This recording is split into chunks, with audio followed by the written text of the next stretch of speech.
Mr. Chairman, a lot has been said about the nuclear deal, but one thing is worth noting for today's hearing. The sanctions relief could amount to the largest infusion of cash to a state sponsor of terrorism in modern history.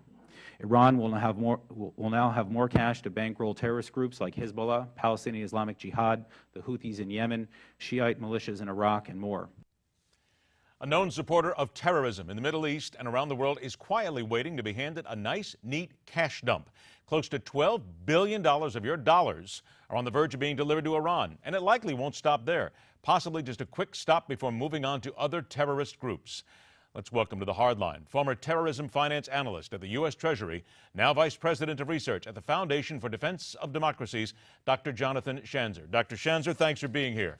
My pleasure. It comes to mind that when we're talking about all this money, we look at the deal. We see what Iran has been in the past. First question to me, at least, is who in the administration is being so lightheaded and naive, I guess, to not understand that when that money gets to Iran, it isn't exactly going to go to hospitals and to making sure that there's enough goat pens in the country?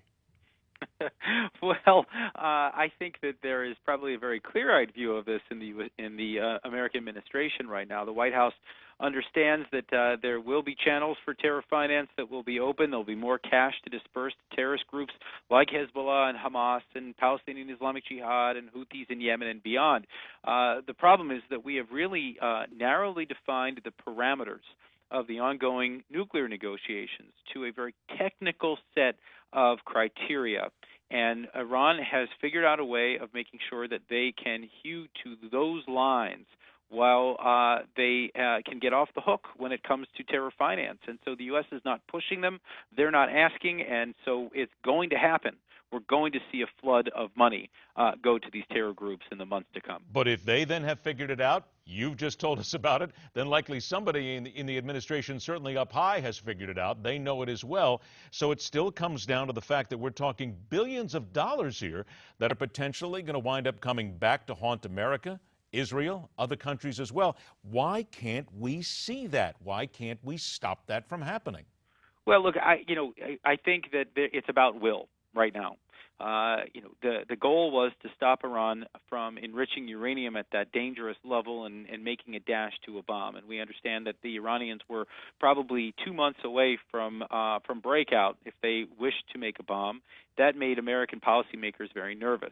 So they made the determination to only focus on the nuclear issue and not to focus on any of these other issues, which of course have been plaguing us for decades. You've got to remember that the Iranians were designated as state sponsors of terrorism in the early 1980s. So this is something that we've been struggling with. Well, there it is, Dr. Schanzer. That's a very good point. This has been going on for decades, and yet here we are right back to where we started. It almost as if we haven't learned anything.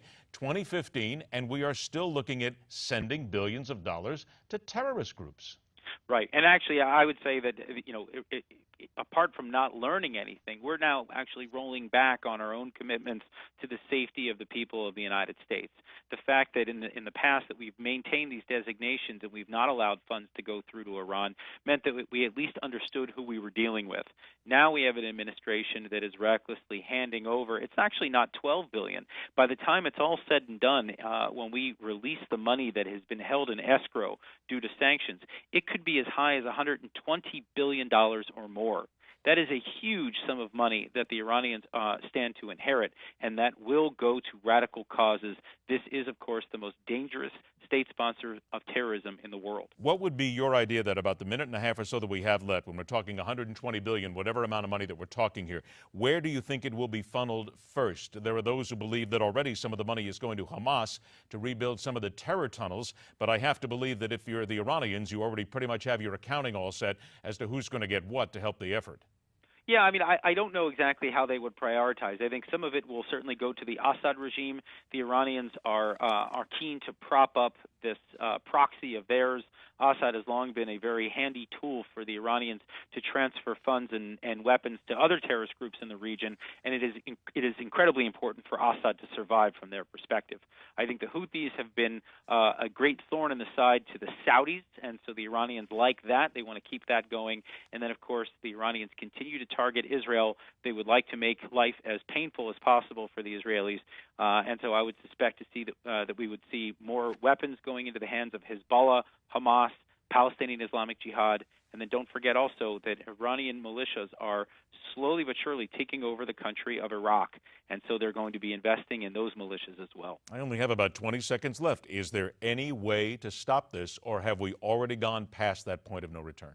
It is now in the hands of Congress. If Congress wants to stop this deal or to put greater controls on this deal, they still have an opportunity, but that opportunity is quickly slipping away. And that opportunity is slipping away in days. We're not talking about years anymore. We're talking about days for this to happen, and then days perhaps for that terrorism to come back to American shores. Dr. Jonathan Schanzer, thanks so much for bringing this to light. I'm sure we're going to talk again. My pleasure.